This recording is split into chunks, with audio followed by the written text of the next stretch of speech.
মানুষের দুর্দশা দেখলে চোখে পানি জরে কি গজব পাঠাইল আল্লাহ বাংলার ওই ভিতরে হাহাকার পড়িয়া গেছে গ্রামের ঘরে ঘরে বন্ধু হে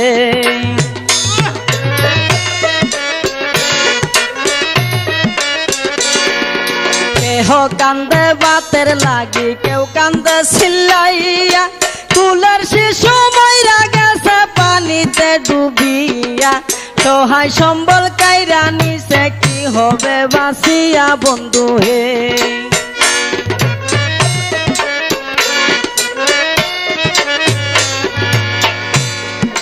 রাস্তাঘাট ভাঙ্গিয়া গেছে কামাই রোজগার নাই ওষুধ কেনার মতো টাকা পকেটেতে নাই চতুর্দিকে আইছে বিপদ কেমনে জানবা ছাই বন্ধু